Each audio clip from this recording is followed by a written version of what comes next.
बिस्मिल्लाहिर्रहमानिर्रहीम। अस्सलामु अलैकुम वरहमतुल्लाहि वबरकातुहू। अल्हम्दुलिल्लाहि रब्बिल आलमीन वस्सलातु वस्सलामु अला अशरफिल अंबियाइ वल मुरसलीन नबीना मुहम्मदिन व अला आलिहि व अस्हाबिहि अजमईन व बाद। बिरादरान इस्लाम, दीनी और मिली भाइयों, नौजवान दोस्तों, अहबाब और बुजुर्गों, काबिल एहतराम माँ और बहनों, अज़ीज़ बच्चों, अल्लाह के फज़ल व करम से, उसकी तौफ़ीक़ से किताब तौहीद के दर्स का ये सिलसिला चल रहा है। आपके इल्म में है कि ये दर्स किताब तौहीद का अल्लाह तबारक व तआला की नुसरत और उसकी मदद के साथ सूबाई जमइयत अहले हदीस मुंबई के सेर सरपरस्ती हमारी इस आज़िमुश्शान जामे मस्जिद में कायम है। अल्लाह तबारक व तआला से दुआ करते हैं कि अल्लाह ताला हम सबको इस तौहीद की अज़ीमुश्शान किताब से अक़ीदे तौहीद की बाबत इल्म हासिल करने की तौफ़ीक़ अता फ़रमाए और अल्लाह तबारक व तआला हमें और आपको इसके ज़रिए से अपने ईमान अक़ीदे की मज़ीद इस्लाह की, सुधार की, लोगों तक अल्लाह तबारक व तआला के इस पैगाम की नशर व इशाअत की तौफ़ीक़ अता फ़रमाए। आमीन या रब्बल आलमीन। आपके इल्म में ये मसला भी है कि किताब तौहीद के दर्स का जो सिलसिला चलता है, इस सिलसिले का एक तीसरे हफ्ते में होने वाला सवाल जवाब का सेशन भी है।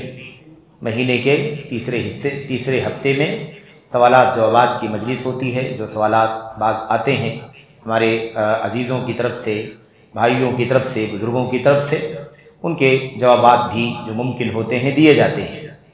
तो इस सिलसिले का आज का जो ये दर्स है इंशाअल्लाह तबारक व तआला कुछ सवालात के जवाबात पर मुश्तमिल है।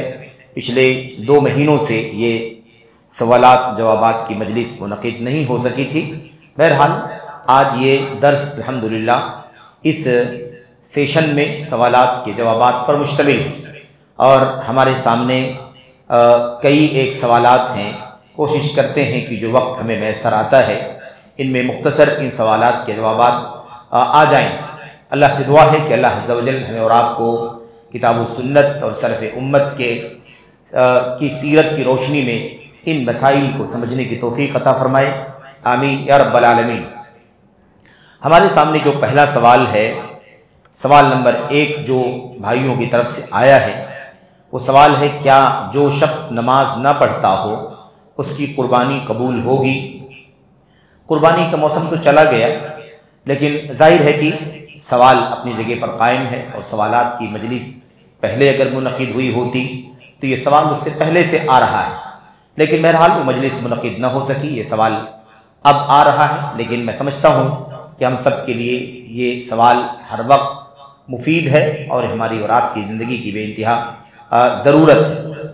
तो जो शख्स नमाज ना पढ़ता हो उसकी कुर्बानी क्या कबूल होगी? इसे यहाँ से समझें कि जो नमाज ना पढ़ता हो, नमाज ना पढ़ता हो, नमाज ना पढ़ने वाले की 2 शक्ल है, 2 किस्म है। एक किस्म उसकी है जो नमाज मानता ही ना हो, नमाज मानता ही ना हो कि नमाज भी अल्लाह के दीन में कोई फरीज़ा है, कोई रुकन है, कोई हैसियत है, इसको मानता ही ना हो। अगर कोई ऐसा हो कि इस्लाम के अंदर नमाज की फ़र्जियत ही का कायल ना हो, रुकनियत ही का कायल ना हो, तब तो मामला ही बिल्कुल वाज़ेह है कि वो एक दीन के सुतून का मुनकिर है। इसलिए वो मुसलमान ही बाकी नहीं बचेगा, मतलब इस्लाम ही बाकी नहीं बचेगा, तो कौन सी इबादत कबूल होगी और कौन सी कुर्बानी कबूल होगी? तो यहाँ तो मसला साफ है।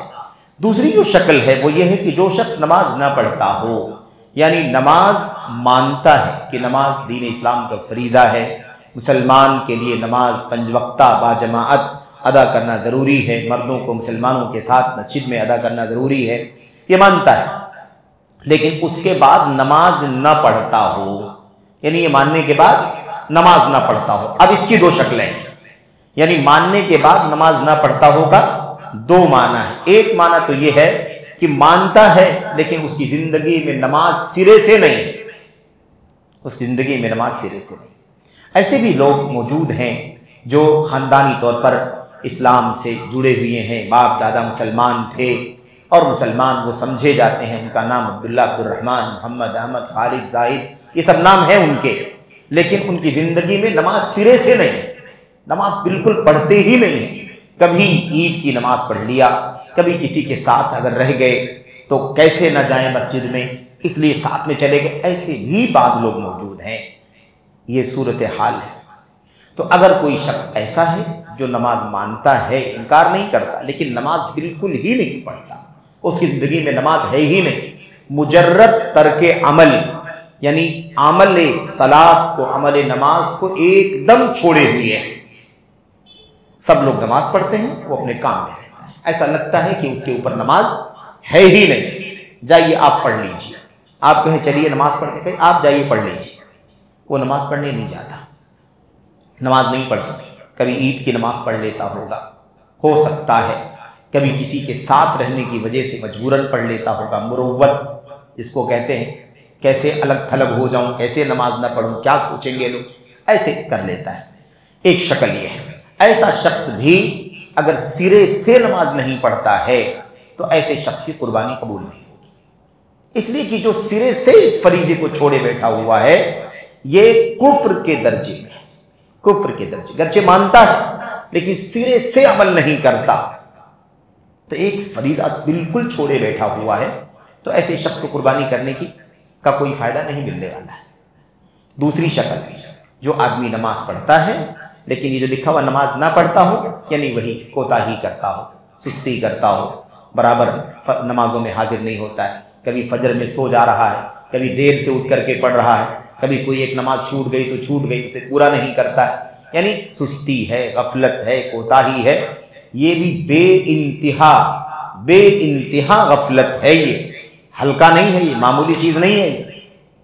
लेकिन ऐसा शख्स अल्लाह की ज़ात से उम्मीद है कि इस कोताही के साथ वो मुसलमानों में शामिल होगा, और यही बात दलाइल की रोशनी में राजिह है कि जो शख्स नमाज पढ़ता हो लेकिन कभी कभार गफलत करता हो, कभी सुस्ती करता हो, कभी उसमें कोताही से, कसल से काम लेता हो, तो वो बहरहाल मुसलमान रहेगा, काफिर नहीं हो जाएगा, लेकिन बहुत ख़तरे के निशान पर होगा, बड़े ख़तरे के निशान पर होगा।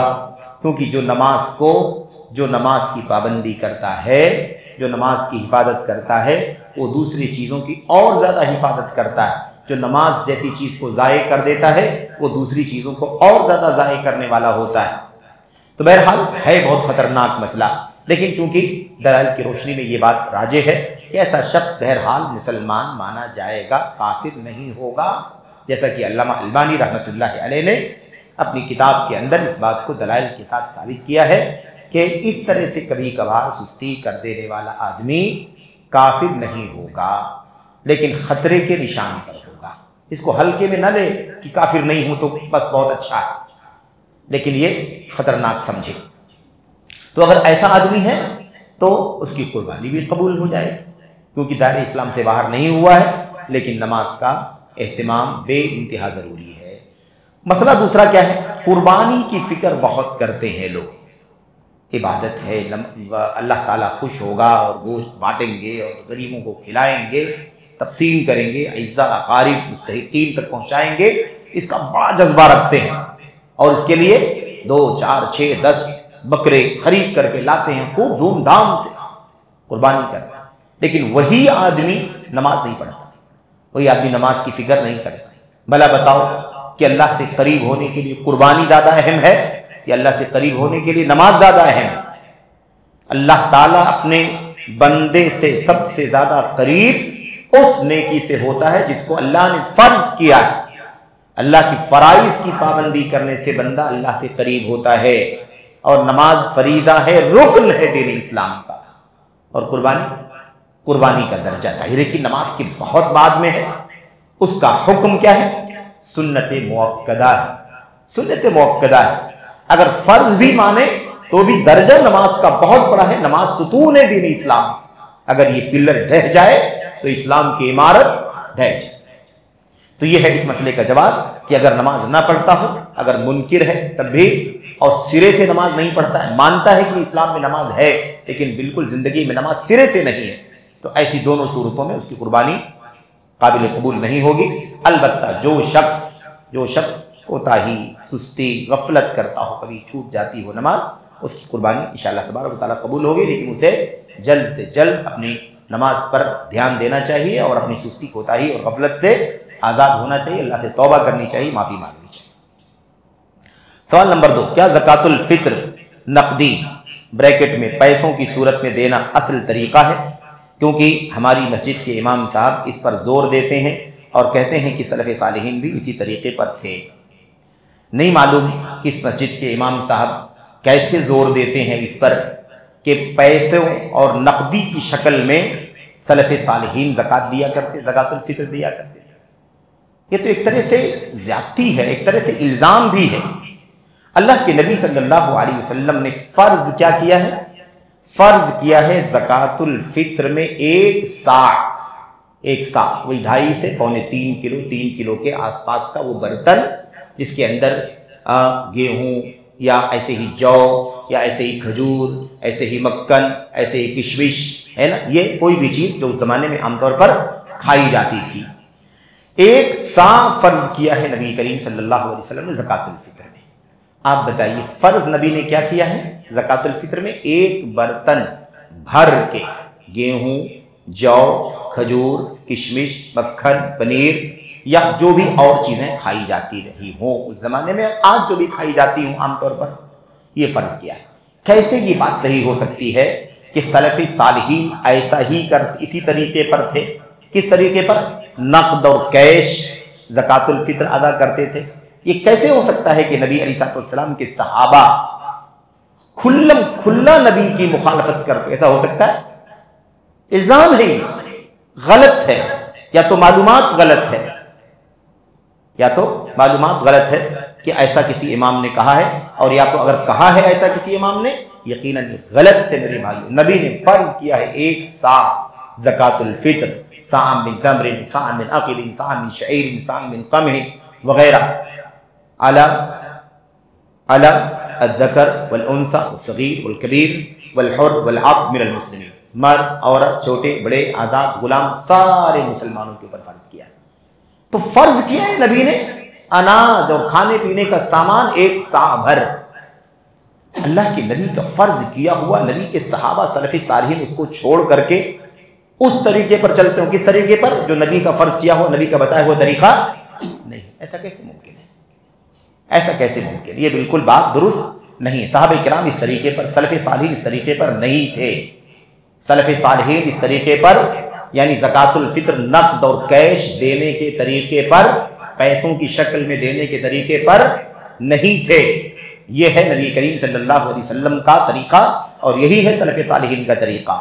तो अगर कोई क्या ज़कातुल फित्र पैसों नकदी की सूरत में देना असल तरीक़ा है? बिल्कुल नहीं। असल तरीक़ा एक सा की शक्ल में देना है, खाने पीने वगैरह के जो भी सामान हो वो देना है। अनाज, गल्ला, है ना, आजकल की सूरत में दाल, चावल, गेहूँ मिसाल के तौर पर ये चीज़ें देने की हैं। और ये जो लिखा हुआ है कि हमारी मस्जिद के इमाम साहब इस पर जोर देते हैं और कहते हैं कि सलफ़ सालिहीन भी इस तरीके पर थे, बिल्कुल गलत बात है। सलफ़ सालिहीन का तरीक़ा वही था जो नबी करीम सल्लल्लाहु अलैहि वसल्लम ने फ़र्ज़ किया था। अबू बकर, उमर, उस्मान, अली, दीगर सहाबे किराम, और वक्त नहीं है, ये सवाल जवाब का सेशन है कि एक मौके पर हज़रत मुआविया रज़ी अल्लाह तआला अन्हु ने आधा सा की बात कही कि सा अल्लाह के नबी ने एक सा फ़र्ज़ किया है, यानी समझ लो 3 किलो फ़र्ज़ किया है। तो हम जो शाम के लोग हैं, शाम का जो गेहूँ है समूरा गेहूँ, वो ज़रा आला क्वालिटी का माना जाता है, महंगा, और उसकी जो रोटियाँ बनती हैं वो बहुत मुलायम होती हैं और मतलब उसके अंदर कई एक खूबियाँ पाई जाती हैं, इसलिए वो महंगा है गेहूँ। इसलिए क्यों ना उसका आधा ही सा अदा किया जाए, उसका आधा सा अदा किया जाए। मैं आपको बताऊं, हज़रत अबू सईद खुदरी रज़ी अल्लाह तआला अन्हु ने बिल्कुल नाराज़गी का इजहार किया, कहा नहीं, चाहे वो महंगा गेहूँ हो या सस्ता गेहूँ हो, इससे बहस नहीं है। बहस इससे है कि नबी करीम सल्लल्लाहु अलैहि वसल्लम ने एक सा फ़र्ज़ किया है, इसलिए मैं हमेशा एक सा ही देता रहूँगा। कीमत लगाने की गुंजाइश, रेट निकालने की गुंजाइश नहीं, गेहूं चावल के अंदर रेट निकालने की गुंजाइश सहाबे किराम ने नहीं समझी। तो ये खाने पीने के सामान को, अनाज को छोड़ करके कैश, नक़द, रुपए, पैसे, ये कहाँ से आ जाएंगे? बहरहाल खुलासे कलाम ये है कि असल सुन्नत और फ़र्ज़ नबी करीम सल्लल्लाहु अलैहि वसल्लम की ज़बान से यही है। अल्लामा मोहम्मद बिन सालेह अल-उसैमीन रहमतुल्लाह अलैह से पूछा गया था कि अगर कोई शख्स नक़द और कैश में ज़कातुल फ़ित्र अदा करता है तो उसका क्या हुक्म है? उन्होंने फरमाया था, अल्लाह के नबी अलैहिस्सलाम ने फरमाया है, मन अहदसा फ़ी अमरिना हाज़ा मा लैसा मिन्हु फहुवा रद्दुन, इसने हमारे दीन में कोई नया तरीक़ा निकाला जो अल्लाह के दीन में नहीं है वो मरदूद है। इस हदीस की रोशनी में उसका ज़कातुल फ़ित्र अदा ही नहीं है।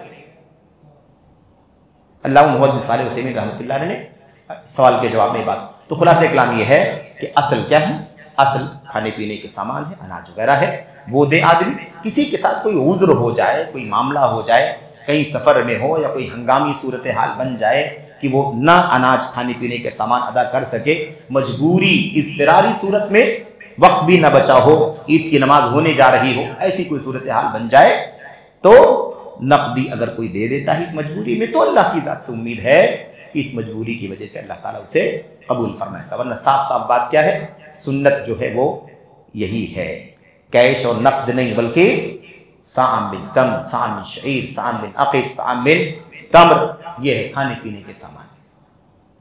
बहरहाल तीसरा सवाल है क्या इशराक और चाश्त की नमाज एक ही है या अलग अलग? इशराक और चाश्त की नमाज, हाँ, इशराक और चाश्त की नमाज क्या दोनों अलग अलग नमाजें हैं या दोनों एक ही नमाज है? इशराक जो है चमकने को कहते हैं, और इशराक का माना क्या है? रात खत्म हो जाए और सूरज निकले रोशनी लाए, सूरज निकले रोशनी बाहर निकले, चमक पैदा हो, तो इशराक कहते हैं सूरज तुलू होने और उसकी रोशनी को।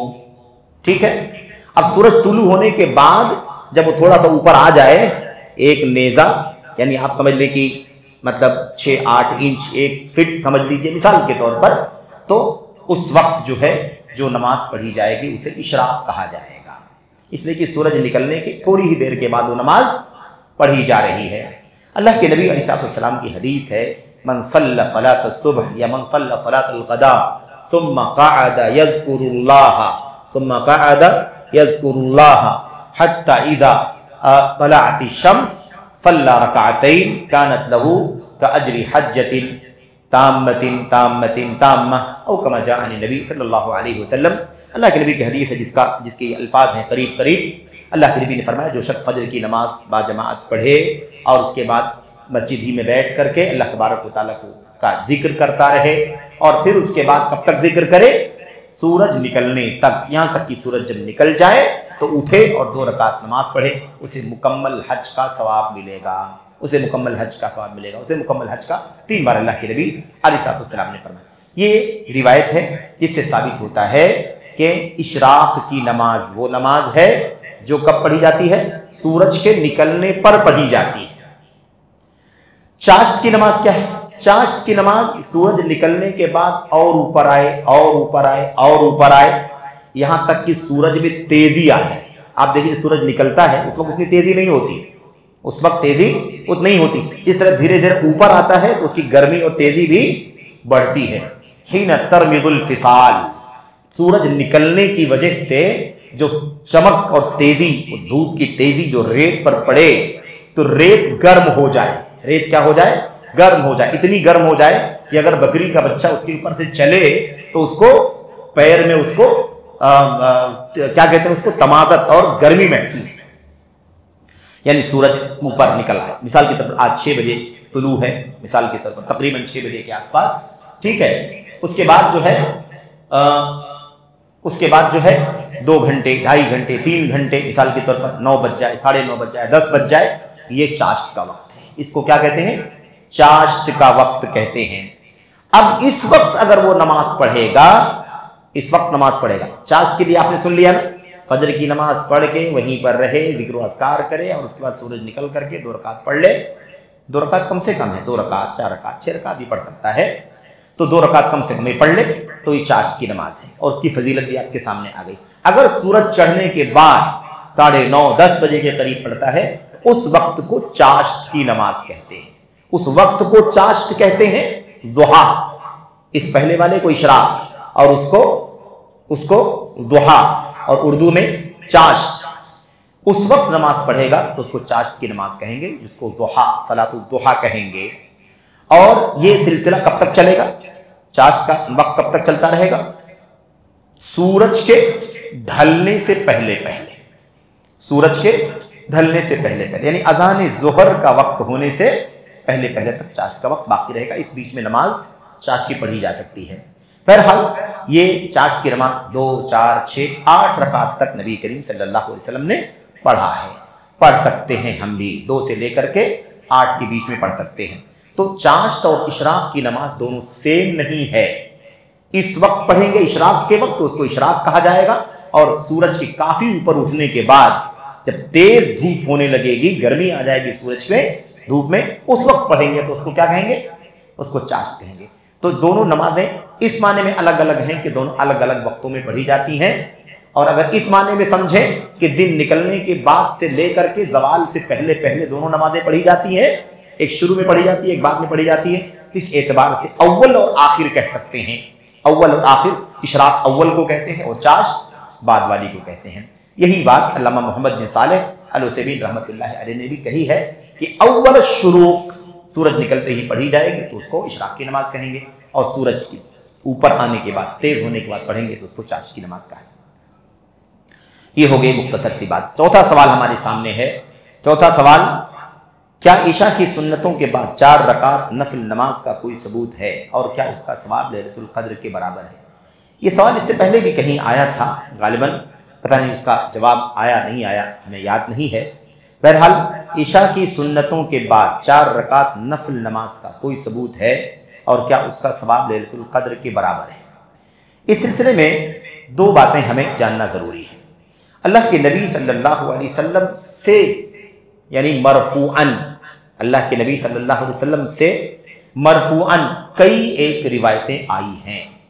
इस माने की कई एक रिवायतें मरफूअन अल्लाह के नबी अलैहिस्सलाम से आए। मरफूअन उस हदीस को कहते हैं जो अल्लाह के नबी अलैहिस्सलाम तक पहुँचे, यानी सहाबी कहे कि अल्लाह के नबी ने ऐसा ऐसा फरमाया। सहाबी रसूल अल्लाह के नबी की बात, अल्लाह के नबी का अमल नकल करें, उसको क्या कहते हैं? मरफू। तो मरफू रिवायतें कई एक आई हैं। मैं समझता हूँ 2, 3, 4 रिवायतें आई हुई हैं, कई रावियों से आई हुई हैं, लेकिन मरफूअन कोई भी रिवायत सही नहीं है। मरफूअन कोई एक भी रिवायत सही नहीं है। तो मरफू तो इसकी कोई सही दलील मौजूद नहीं है। लेकिन मौकूफ, मौकूफ का माना क्या है? सहाबे किराम तक उसकी सनद पहुंचती है, सहाबे किराम बयान करते हैं, सहाबे किराम बयान करते हैं कि इशा की नमाज के बाद जो शख्स 4 रकात नमाज पढ़ेगा, है ना, नफल, उसे क़ियामुल लैल का या लैलतुल क़द्र का सवाब मिलेगा। तो मरफूअन तो साबित नहीं है कोई रिवायत, लेकिन मौकूफन चंद सहाबे किराम से रिवायत आई हुई है, और उन मौकूफ रिवायात को मुहद्दिसीन ने सही करार दिया है। मुहद्दिसीन ने उन रिवायात को सही करार दिया है जो मौकूफ हैं, और उनमें अल्लामा अलबानी रहमतुल्लाह अलैह भी हैं जिन्होंने उन मौकूफ रिवायतों को सही करार दिया है। और ये भी साथ साथ में कहा है कि मौकूफ रिवायतें सही हैं। दूसरी चीज़ ये है कि ये मसला ऐसा है जिसका ताल्लुक इबादत से है। इसका ताल्लुक किससे है? इबादत से। यानी कोई क़ियास करने, अपनी राय का, अपनी अक्ल का इस्तेमाल करने वाला मसला नहीं है। किसका मसला है? इबादत का मसला है। इसलिए इबादत के मसले में क़ियास नहीं हो सकता। ये मामला ऐसा नहीं है जिसमें किसी सहाबी ने अपनी तरफ से कोई सोच लिया हो, अपनी अक्ल से इज्तिहाद कर लिया हो, राय के ज़रिए से इज्तिहाद कर लिया हो, ऐसा कोई मामला नहीं, बल्कि इसका मामला, इसका ताल्लुक इबादत से है। और इबादत में कोई सहाबी अपनी तरफ से इज्तिहाद नहीं कर सकता। इसलिए गर्चे इसकी मरफू रिवायतें साबित नहीं हैं, मौकूफ साबित हैं, लेकिन मरफू के हुक्म में हैं, लेकिन मरफू के हुक्म में हैं। यानी इसका मतलब क्या निकला? मतलब ये है कि अगर कोई इस पर अमल करता है तो दुरुस्त होगा और ये फजीलत उसे इंशाअल्लाह तबारक व तआला हासिल होगी। ये है इस मसले का खुलासा। लेकिन मरफू रिवायत अल्लाह के नबी अलैहिस्सलाम से कहीं भी साबित नहीं है। ये है। उसके बाद हमारे सामने एक सवाल और है। मैं मुख्तसर जवाब इसलिए दे रहा हूं ताकि जो वक्त है दर्स का उसमें हम कोशिश करें कि ये सवालात मुकम्मल हो जाए। सवाल नंबर 5, कुछ दिन पहले एक मदनी आलिम दीन का वीडियो आया जिसमें उन्होंने कहा कि अगर इल्म शैतान से भी मिले तो लेना चाहिए, और दलील के तौर पर हज़रत अबू हुरैरा रज़ियल्लाहु अन्हु वाली हदीस पेश की। इसकी हकीकत क्या है? इस बारे में गालिबन कभी बात हुई है बहुत पहले किसी सवाल जवाब के सेशन में या किसी गुफ्तगू दर्स वगैरह के ज़िम्न में। बहरहाल यहाँ सवाल आया है तो बिल्कुल मुख्तसरन इस पर गुफ्तगू कर लेते हैं। कुछ दिन पहले एक मदनी आलिम दीन का वीडियो आया जिसमें उन्होंने कहा कि अगर इल्म शैतान से भी मिले तो ले लेना चाहिए। शरीयत के मसादिर क्या क्या हैं? शरीयत के मसादिर जानते हैं? यानी सोर्स, दीन के सोर्स, कहाँ से दीन लिया जाएगा, कहाँ से दीन लिया जाएगा बताइए आप। दीन कहाँ से लेंगे? अल्लाह की किताब कुरान से। और दीन कहाँ से लेंगे? अल्लाह के नबी अलैहिस्सलाम की सुन्नत से। ऐसी अल्लाह के नबी अलैहिस्सलाम के सहाबे किराम के इजमा से। ऐसे ही सही क़ियास से, जो दलाइल किताब और सुन्नत के दलाइल के उसूलों पर बैठने वाला हो। ये शैतान कब से दीन के इल्म का मर्जा हो गया? शैतान कब से इल्म दीन का मर्जा हो गया? भाई, इल्म शैतान से भी मिले तो लेना चाहिए, इसका मतलब शैतान भी इल्म का मर्जा है। कितनी खतरनाक बात है, अगर आप गौर करें तो कितनी खतरनाक बात है। भाई, हम कहते हैं कुरान सुन्नत सहाबा का मनहज, कुरान सुन्नत सहाबा का मनहज, ये कहां से आ गई बात? कैसे कोई बात कह सकता है? शैतान, उससे हम इल्म हासिल करें? कितनी जुर्रत की बात है, कितने अफसोस की बात है, कितनी जसारत की बात है, कितनी जल्दबाजी की बात है कि आदमी कोई ऐसी बात कह दे कि शैतान से भी इल्म मिले तो लेना चाहिए। शैतान किस किस चीज का इल्म देता है भाई? किस किस चीज का इल्म देता है शैतान? इन्ना शैतान लकुम अदुव्वुन फत्तखिज़ूहु अदुव्वा। शैतान तुम्हारा दुश्मन है, इसलिए उसे अपना दुश्मन ही समझो। वो तो अपनी पार्टी के लोगों को बुलाता है ताकि सब दहकती हुई जहन्नम में दाखिल हो जाए। यह शैतान का काम। वला तत्तबिउ खुतुवाति शैतान, शैतान के नक्शे कदम पर न चलो। कैसे कोई कह सकता है कि शैतान से भी इल्म हासिल हो, शैतान से भी इल्म मिले तो लेना चाहिए? कितनी खतरनाक बात है। तो ये बात सरासर क्या है? सरासर बातिल है, गलत है। सरासर बातिल है, गलत है। मेरे भाई, शैतान इल्म का मर्जा नहीं है, शैतान शर का मर्जा है, फसाद का मर्जा है। अब अगली जो बात है कि दलील के तौर पर हजरत अबू हुरैरा रज़ियल्लाहु अन्हु वाली हदीस पेश की, उसकी हकीकत क्या है? ये दलील पेश करना इस मसले पर उस मसले से ज्यादा बुरा है। उस मसले से ज्यादा बुरा क्या है कि उसको साबित करने के लिए दलील के तौर पर अबू हुरैरा रज़ियल्लाहु ताला अन्हु की रिवायत, मैं समझता हूं वो रिवायत जिसमें अल्लाह के नबी अलैहिस्सलाम ने हजरत अबू हुरैरा रज़ियल्लाहु ताला अन्हु को सदक़ात की जिम्मेदारी पर मामूर किया था। और उसके बाद आकर के एक शख्स क्या करता था? सदक़ात को उठा करके भर करके अपने थैले में लेकर के जाता था। एक रात पकड़ा, मन्नत समाजत किया, छोड़ दिया। दूसरी रात पकड़ा, मन्नत समाजत किया, छोड़ दिया। तीसरी रात पकड़ा तो छोड़ नहीं रहे थे। और उसके बाद उसने क्या कहा?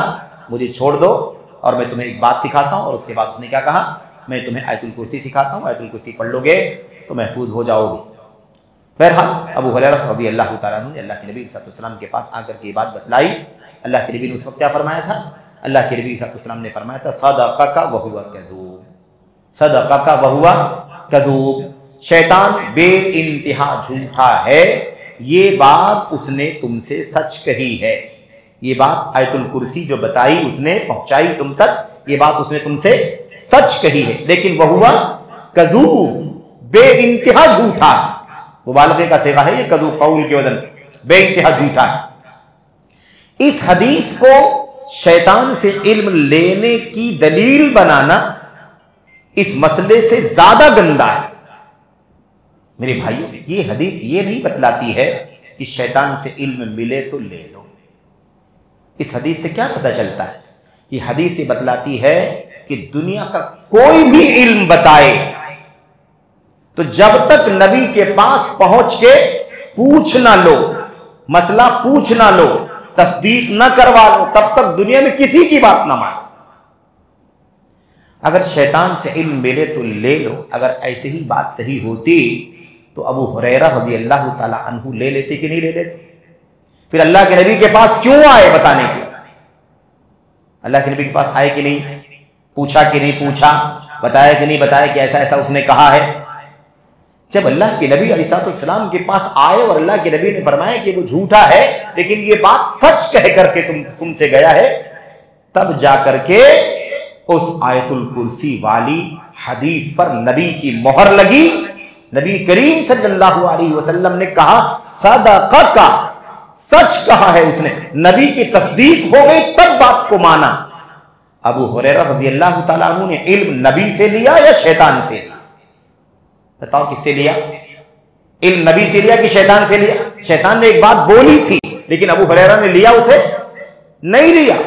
अल्लाह के नबी के पास आए, मसला पूछा, बताया नबी ने, सच कहा है, तब नबी की तस्दीक के बाद अबू हुरैरा रज़ियल्लाहु ताला अन्हु ने उस बात को लिया। हमने, पूरी उम्मत ने इस हदीस को माना, शैतान के बताने से माना कि नबी की तस्दीक से माना। अगर शैतान से इल्म मिले तो ले लो, जैसे कह दिया गया। अगर ऐसे ही होता तो अबू हुरैरा रज़ियल्लाहु ताला अन्हु को क्या जरूरत थी अल्लाह के नबी के पास आने, पूछने, सवाल करने, तस्दीक करने, बताने के बाद मान, क्या जरूरत? ले लेते कि नहीं ले लेते? तो ये हदीस इस बात की दलील नहीं कि शैतान जो भी बोले, शैतान से भी इल्म मिले तो ले लो, बल्कि ये इस बात की दलील है कि शैतान कोई बात बताए, कोई इल्म दे, या कोई इंसान इल्म दे, कोई भी इल्म दे, कहीं से भी इल्म मिले, जब तक उस पर कुरान की मोहर और सुन्नत की मोहर न लग जाए तब तक किसी की बात को नहीं मानना है, तब तक किसी की बात को। ये साबित होता है इस हदीस से, ये साबित नहीं होता है कि शैतान भी बताए तो उससे इल्म ले लो। ये है इस मसले का जवाब। गलत है ये मसला, ऐसा नहीं है, और जिसकी हकीकत यही है जो आपके सामने पेश की गई। हमारे सामने एक सवाल और भी, छठा सवाल। अभी हाल ही में एक ब्रादर हैं जिनका नाम ब्रदर जैद पटेल है। उनका एक वीडियो वायरल हुआ जिसमें उन्होंने आपका नाम और दारुल हुदा मस्जिद का जिक्र किया और मस्जिद के इमाम साहब को बतौर गवाह पेश किया। इस वीडियो की हकीकत क्या है, तफसीली जवाब दें। ये तो असल में यही मैं समझता हूँ कि 2-3 हफ्ता पहले, 4 हफ्ता पहले की बात गालिबन पूछी जा रही है। अब इस हकीकत को मैं क्या बताऊँ? मैं नहीं चाहता कि इस तरह के सवालात के जवाब दें या आप लोग इस तरह की बातों के उलझन में पड़ें और इसमें अपना वक्त लगाएं, क्योंकि इस तरह के बहुत सारे फजूल काम होते रहते हैं जो बहुत सारे लोग करते रहते हैं। लेकिन आपसे मेरी दरख्वास्त है कि आप इस तरह के फजूल चीज़ों में अपना वक्त ज़ाय न करें। लेकिन बहरहाल ये सवाल आया है तो मुख्तसरन मैं उसकी रुदात बता दूँ। उसका जो खुलासा है, निचोड़ है मेरे भाइयों, मेरे अजीज़ों, वो ये है कि किसी दर्स या हमारी किसी तकरीर से किसी शख्स ने कोई हिस्सा, टुकड़ा वहाँ से काट लिया और उसके बाद इन ब्रदर साहब की ऑडियो, उनकी आवाज़ को उसके साथ जोड़ करके, जम करके उसको यूट्यूब पर या सोशल मीडिया पर उसे क्या कर दिया, नशर कर दिया।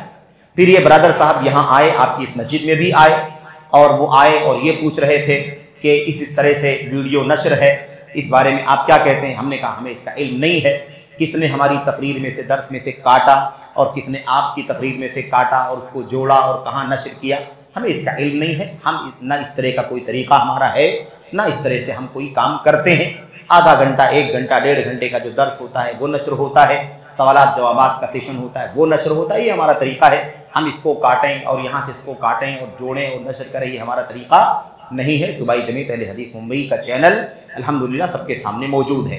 बहरहाल तो अब वो ये बात करने लगे कि इस तरह से वायरल हुआ है, अब मैं क्या करूं। तो मैंने कहा कि आप ढूंढिए किसने ये जोड़ा है और जोड़ करके नशर किया है, और उसका पता चले तो उसे तंबीह की जाए, ये करना चाहिए आपको। उन्होंने कहा मुझे जवाब देना है। तो हमने कहा जवाब दे सकते हैं आप, आपकी मर्जी है, जो आप जवाब दें अपने दिफा में, सफाई में जो आपको पेश करना है आप करें। तो उन्होंने कहा कि क्या हम आपका नाम लेकर के कह सकते हैं कि हमने आपसे बात की है और आपने क्लियर किया। मैंने कहा मेरा नाम आप क्यों ले सकते हैं, आप हमारा नाम नहीं ले सकते, क्योंकि हमने जो भी बात कही है वो आम बात कही है, जो भी बात कही है वो आम बात कही है। उसकी ज़िम्मे में मैं खुद आता हूँ, आप आते हो, कोई जैद आता हो, अमर आता हो, बकर आता हो, अब्दुल्ला, अब्दुर्रहमान, कोई भी आता हो, अगर वो चीज़ है तो आदमी को चाहिए कि अपनी इस्लाह कर ले। आम बात है, सबके लिए है, किसी के लिए भी है, आपके लिए तो नहीं बात बयान की गई है। तो इसलिए आप हमारा नाम नहीं इस्तेमाल कर सकते। बड़ी सराहत के साथ हमने यही कहा था कि आपका नाम नहीं लिया गया है, आम बात है, इसलिए आप हमारा नाम इस्तेमाल नहीं कर सकते। यह है इसकी हकीकत। लेकिन उसके बाद उन्होंने वीडियो बनाई, और वीडियो बनाई तो उसमें तस्वीर भी लगाई, नाम भी लिया, एक से ज़्यादा मरतबा नाम लिया, यहाँ की पूरी रिपोर्ट भी उसके अंदर शामिल की। और यहाँ पर जिस भाई ने सवाल किया है, इसमें इन्होंने कहा है कि इनका एक वीडियो वायरल है जिसमें उन्होंने आपका नाम और दारुल हुदा मस्जिद का जिक्र किया और मस्जिद के इमाम को बतौर गवाह पेश किया। तो मस्जिद के इमाम साहब कहाँ हैं, यहाँ है कि नहीं? अगर वो गवाह हैं तो इस पर भी गवाह हैं कि मैंने सराहत से कहा था कि आपका नाम नहीं लिया गया है, इसलिए नाम नहीं ले सकते आप। इस पर भी गवाह होंगे वो। अगर वो गवाही दे रहे हैं, इस पर भी वो गवाह हैं कि मैंने सराहत से कहा था कि आपका नाम नहीं लिया गया है, किसी का नाम नहीं लिया गया है, इसलिए आप नाम के साथ कोई बात नहीं कर सकते। आपको अपनी ज़ात के दिफा में जो कहना है आप जाइए कीजिए, कोई रुकावट नहीं है इस सिलसिले में। लेकिन अफसोस है इस खियानत पर, या कह लीजिए अदम अमानत पर एतबार करने जैसी चीज़ ही नहीं। यही मस्जिद में बैठ करके ये सराहत से बात हुई कि भाई आपसे यहाँ इस मसले का कोई लेना देना नहीं है, इसलिए आप नाम इस्तेमाल नहीं कर सकते, नाम नहीं ले सकते। लेकिन उसके बावजूद कोई रियायत, कोई अमानत का ख्याल नहीं, कोई एतबार ही बाकी नहीं बचा। मेरे भाइयों, मुझे अफसोस होता है ये बातें करने वक्त कि आखिर कैसे एतबार किया जाए। इतनी सराहत के साथ मस्जिद में बैठ करके बात हो और सराहत से कहा जाए कि भाई आप नाम लेकर के बात नहीं करें। लेकिन मसला है मीडिया का, मसला है टेलीविज़न का, मसला है यूट्यूब का, मसला है मतलब चर्चे और शोहरत का। अफसोस के साथ कहना पड़ता है ये हरकत कितनी गलत बात है। हमने सराहत से कह दिया कि उस वीडियो में आपका नाम नहीं, किसी का नाम नहीं, इसलिए आप किसी का नाम नहीं लेंगे, मेरा नाम हरगिज़ नहीं लेंगे। आप अपने दिफा में जो करना चाहें करें, आप ढूंढ के लाएं जिसने वो वीडियो बनाई है, जोड़ी है, उसको तंबीह की जाएगी, ये ठीक है। लेकिन उसके बावजूद एक बात का भी एतबार बाकी नहीं बचा। वीडियो भी बनाई, इन साहब ने नाम भी लिया, तस्वीर भी लगाई, और जो भी उनको अपनी मर्जी के मुताबिक करना था किया। ऐसी सूरत में कैसे एतबार किया जाता है, कैसे एतबार किया जा सकता है? एतबार के काबिल लोग नहीं हैं मेरे भाई। मुझे बहुत अफसोस होता है ये बातें कहते हुए कि ऐसे लोग काबिल एतबार नहीं हैं कि जिनके सामने इतनी सराहत से कोई बात कही जाए और उसके बावजूद वो उसका कोई भी ख्याल न करें। यह है इसका खुलासा। अल्लाह से दुआ करें कि अल्लाह तबारक व तआला हक़ कहने की, हक़ समझने की और हक़ कबूल करने की लोगों को तौफ़ीक़ अता फरमाए। आमीन रब्बल आलमीन। बहरहाल हमारे सामने 2-3 सवालात और भी हैं, 3-4 सवालात हैं। एक सवाल हमारे सामने 7वां सवाल है। कुछ नौजवान जज्बात में आकर गज़्ज़ा के मज़लूम मुसलमानों की वीडियोज़ अपने स्टेटस पर लगाते हैं, क्या ये सही है? ये असल में इख्वानियत की देन है। ये किसकी देन है? इख्वानियत की देन। इख्वानियत क्या है? इख्वानियत है सियासी मसाइल से दिलचस्पी, सियासी इशूज़ से दिलचस्पी। इस मुल्क में क्या हो रहा है, उस मुल्क में क्या हो रहा है, वहाँ जुल्म है, वहाँ मजलूमियत है, वहाँ ये हो रहा है, वहाँ वो हो रहा है, यहाँ की वीडियोज़, वहाँ की वीडियोज़, यहाँ की तस्वीरें, वहाँ की तस्वीरें, इसका बयान, उसका बयान। इसमें इंटरेस्ट जिसको कहते हैं ना, दिलचस्पी लेना और इसी को फैलाना, स्टेटस पर रखना। और वो क्या कहते हैं, है ना, क्या होता है वो, यूट्यूब अपना व्हाट्सएप के ऊपर रखना और यहाँ वहाँ शेयर करना, फैलाना। ये किसकी देन है? इख्वानियत की देन है। यानी एक तालिब इल्म दीन से दिलचस्पी, ईमान से दिलचस्पी, अकीदे से दिलचस्पी और सुन्नत से दिलचस्पी, अहले इल्म से दिलचस्पी, दुरूस, मुहाज़रात, तकरीरें, खिताबात, आदमी से दिलचस्पी रखे। ये सब छोड़ करके उसकी सारी एनर्जी कहाँ लगती है? उसकी एनर्जी लगती है सियासत, हुकूमत, ये बयान, ये वीडियो, वो वीडियो और ये पोस्ट, वो पोस्ट, इस चक्कर में। तो ये है कुछ नौजवान जज्बात में आकर गज़्ज़ा के मुसलमानों की वीडियो अपने स्टेटस पर। मुझे बताओ कि इसका क्या फ़ायदा है? इसका फ़ायदा क्या है? होना क्या चाहिए? होना ये चाहिए कि हम दुआएं करें, अल्लाह तबारक व तआला जालिमों को कैफरे किरदार तक पहुँचाए, मजलूमों का हमनवा, मददगार, नासिर बन जाए, अल्लाह ताला उनका हामी बन जाए। अल्लाहुम्मा, हमें दुआ करनी चाहिए और मजलूमों के लिए दुआ करना, जालिमों के लिए बद्दुआ करना दीन की तालीम। अल्लाहुम्मा, अल्लाह के नबी सल्लल्लाहु अलैहि वसल्लम दुआ करते थे, अल्लाहुम्मा इन्ना नजअलुका फी नुहूरिहिम व नऊज़ु बिका मिन शुरूरिहिम। ये बद्दुआ करते थे अल्लाह के नबी सल्लल्लाहु अलैहि वसल्लम। अल्लाहुम्मा अक़्तुलहुम बददा, अल्लाहुम्मा अहसिहिम अददा वक़्तुलहुम बददा वला तुगादिर मिनहुम अहदा। अल्लाह इन्हें हिलाक कर दे, इन्हें बर्बाद कर दे, इन्हें अपने अंजाम को पहुंचा दे। चुन चुन करके अल्लाह तो इनका इंतकाम। हमें दुआएं बद्दुआएं, मेरे भाई, मजलूमों के लिए दुआएं और जालिमों के लिए बद्दुआएं, ये हमारा काम है।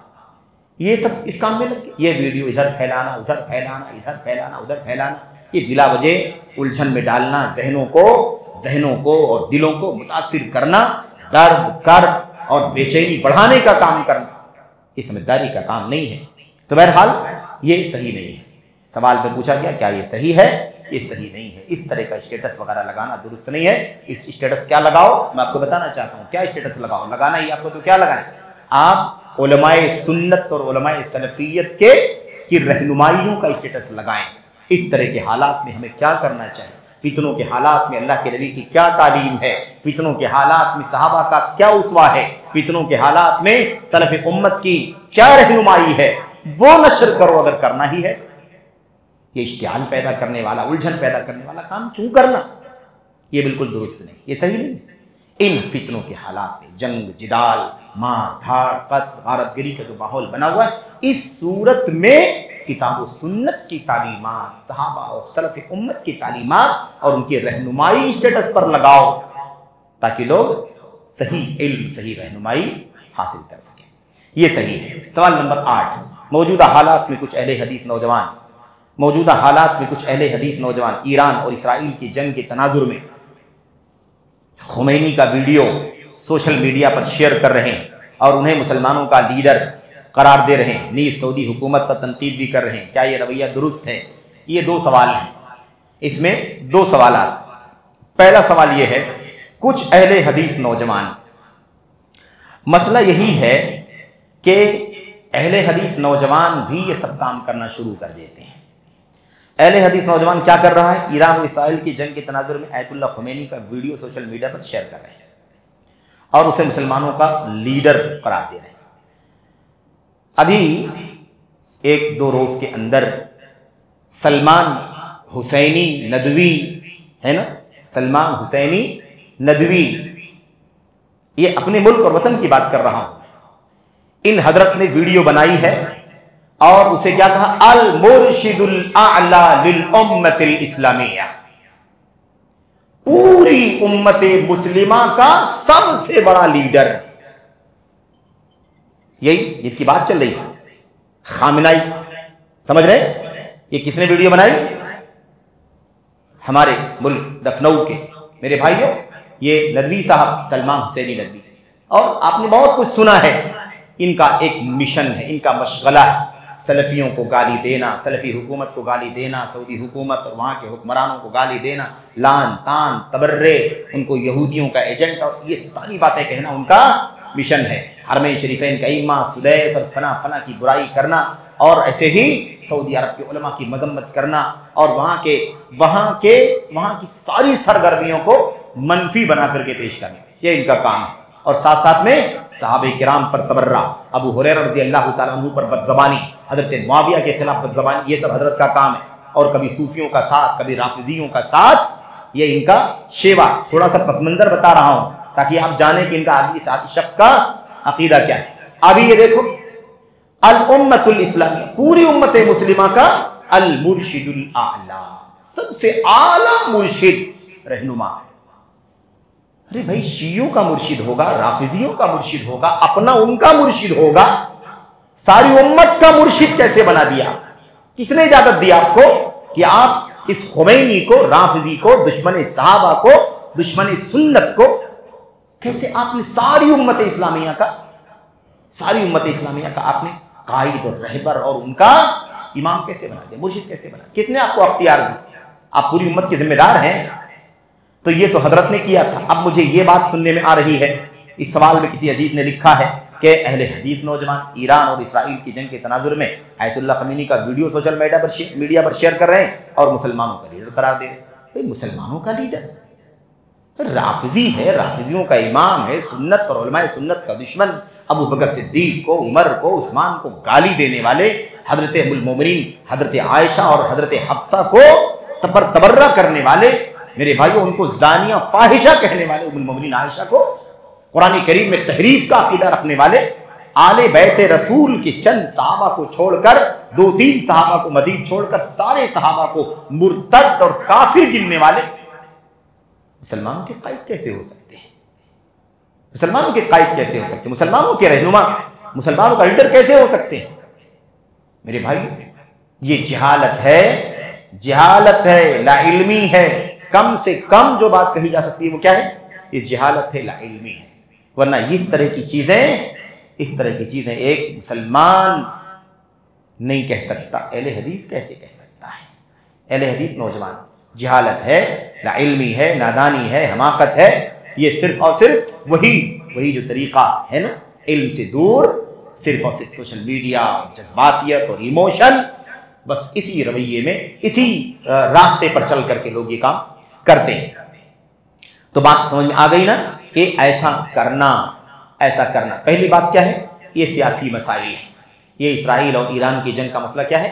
सियासी मसला है। सबसे पहली बात, एक मुस्लिम नौजवान को, अहले हदीस नौजवान को, तालिब इल्म को चाहिए कि वो अपने दीन और अकीदे और हलाल हराम को सीखे, अपनी आखिरत की फिक्र करे, इन सियासत के मसाइल में ना पड़े।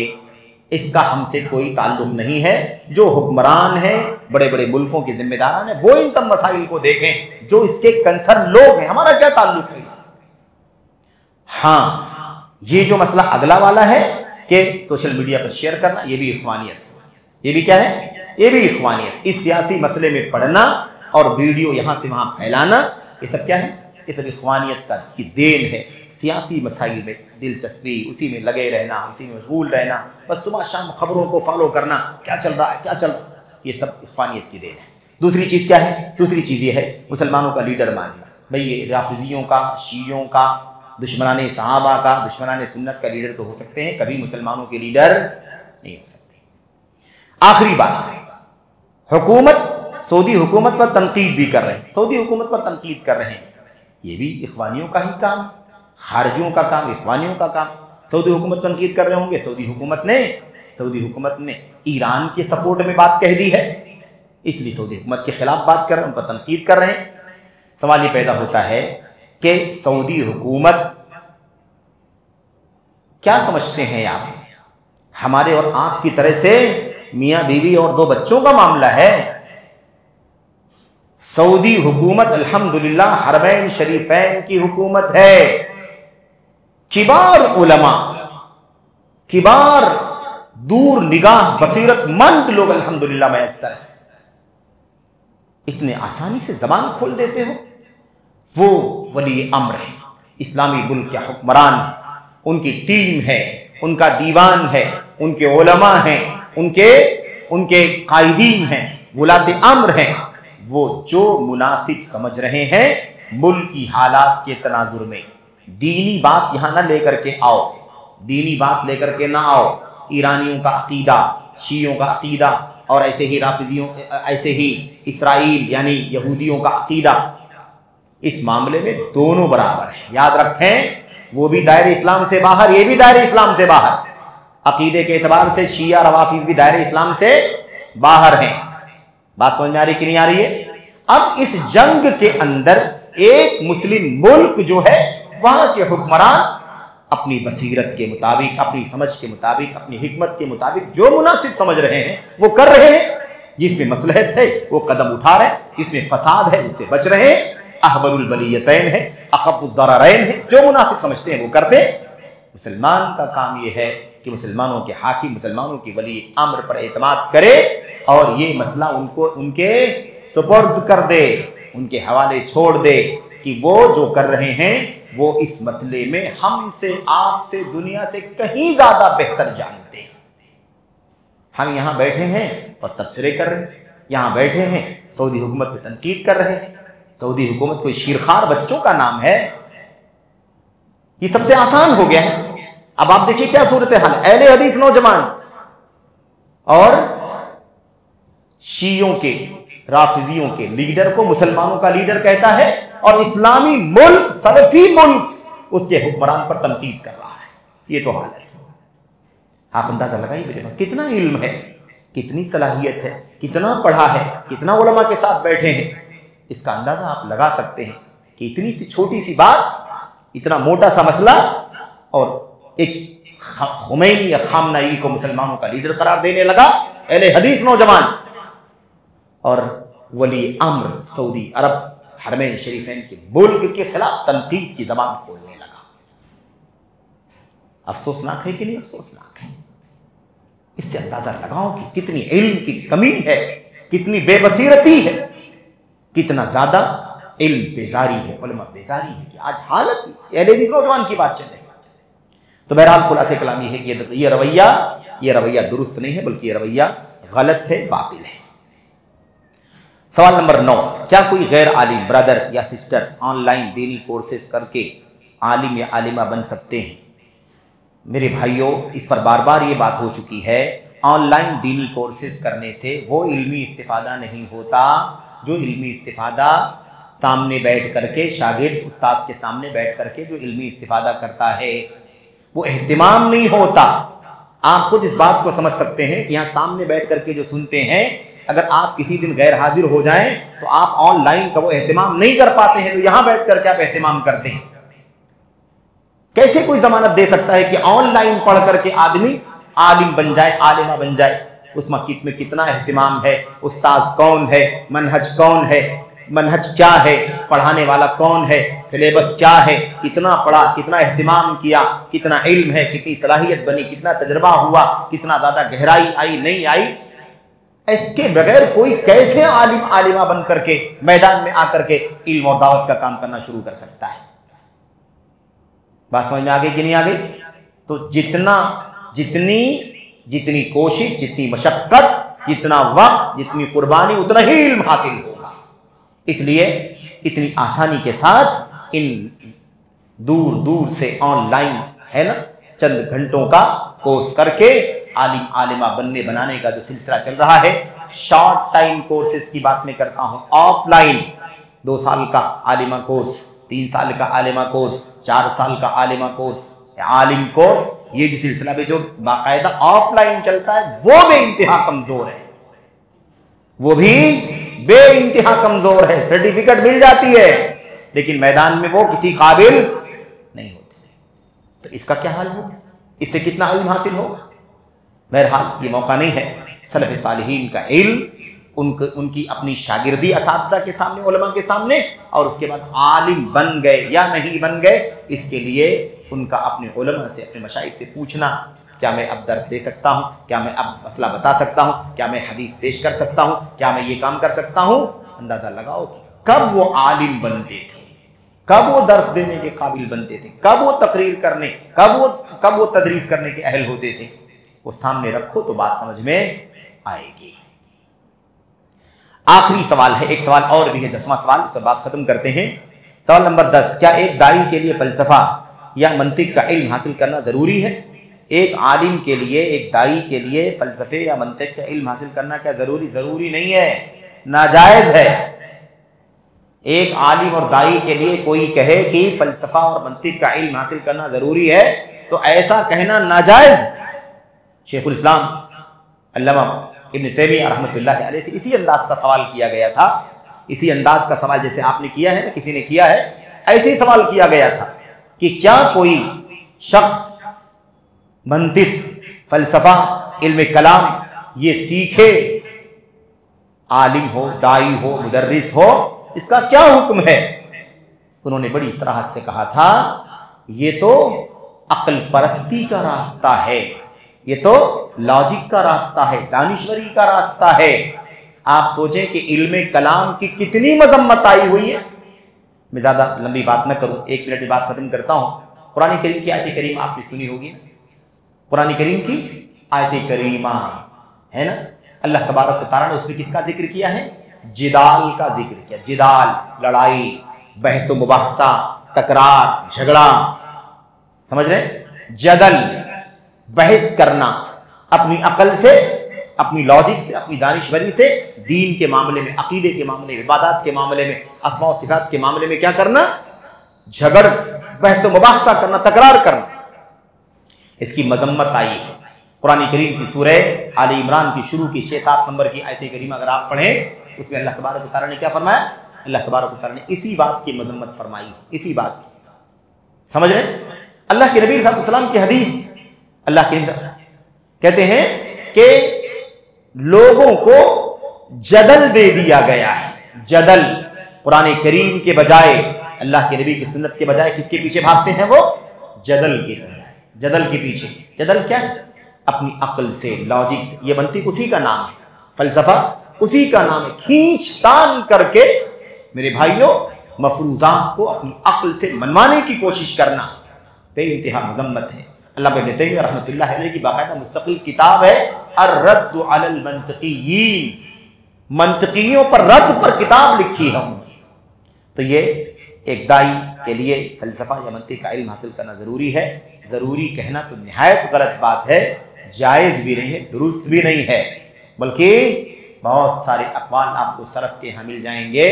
हाफिज़ ज़हबी रहमतुल्लाह अलैह वगैरह ने जिन लोगों की ज़िंदगी, जिन लोगों की सीरत लिखी है, उनकी फजीलत में, उनकी मनक़बत में ये लिखा है कि फ़लाँ फ़लाँ फ़लाँ फ़लाँ इमाम सुन्नत के इमाम हैं, सहाबा के मनहज पर चलने वाले हैं, कभी भी मंतिक की तरफ नहीं गए, कभी भी इल्मे कलाम की तरफ नहीं गए, कभी भी अक़लानियत असरानियत की तरफ नहीं गए, कभी भी अपनी लॉजिक और दानिशवरी से किताब और सुन्नत के दलाइल के मुकाबले में कोई बात साबित करने के लिए कोशिश नहीं की। यानी बताइए कि जिन लोगों ने इस मंतिक और फलसफे से अपने आप को दूर रखा है, इसे हमारे असलाफ उम्मत के उलमा, हाफिज़ ज़हबी जैसे पहाड़ लोग बाकायदा मनक़बत और तारीफ में पेश करते थे। तारीफ की बात है कि कभी अकली घोड़ा नहीं दौड़ाया, कभी इल्मे कलाम की तरफ नहीं गया, कभी मंतिक की तरफ, फलसफे की तरफ नहीं गया, बल्कि कान सुन्नियन, कान सुन्नियन सलफियन, बल्कि सुन्नत पर चलने वाले थे, सलफियत के रास्ते पर चलने वाले थे। इसलिए पता क्या चला, ये सब तरीका गलत है। एक दाई को चाहिए, एक आलिम को चाहिए कि वो किताबुल्लाह, नबी की सुन्नत, साहबे किराम के की सीरत को पढ़े, उसका इल्म हासिल करे। इसको सीखने, समझने, पढ़ने के लिए सुन्नत के उलमा, उलमाए अहले हदीस, उलमाए हदीस, उलमाए अहले हदीस, उलमाए सुन्नत की किताबों, उनकी तहरीरों, उनकी तकरीरों, उनके बयानात से फ़ायदा उठाए, ये जिम्मेदारी है। और मंतिक और फलसफे के चक्कर में फंसना उसके लिए नहायत ख़तरनाक है। इसलिए इससे बचना ही एक दाई और आलिम के लिए ज़रूरी है। अल्लाह से दुआ है कि अल्लाह ताला हमें और आपको इन बातों को समझने की तौफीक अता फरमाए। जो कुछ इसमें सही है वो अल्लाह की तरफ से है, अल्लाह तबारक व तआला की मदद से, तौफीक से। इसमें अगर कुछ गलत है तो वो मेरी तरफ से, शैतान की तरफ से है। जो भी बातें हुई हैं, मैं अल्लाह तबारक व तआला से मग़फ़िरत का सवाल करता हूँ, जैसा कि सलफ़ का तरीक़ा था। अल्लाह ताला से मग़फ़िरत का सवाल है। अल्लाह से दुआ है कि अल्लाह ताला हमें और आपको किताब व सुन्नत, सलफ़े सालिहीन के मनहज के मुताबिक समझने की तौफीक अता फरमाए। आमीन रब्बल आलमीन। हवस, ख्वाहिशात नफ़सानी, दुनिया, दुनियादारी, शोहरत, इन तमाम चक्करों से अल्लाह ताला हम सबको बचाने की तौफीक, बचने की तौफीक अता फरमाए, और अल्लाह ताला हम सबको बचाए और हमारी हिफाजत फरमाए। आमीन रब्बल आलमीन। व सल्लल्लाहु वसल्लम व बारक अला नबीना मुहम्मद व अला आलिहि व सहबिहि अजमईन। अस्सलामु अलैकुम व रहमतुल्लाहि व बरकातुहू।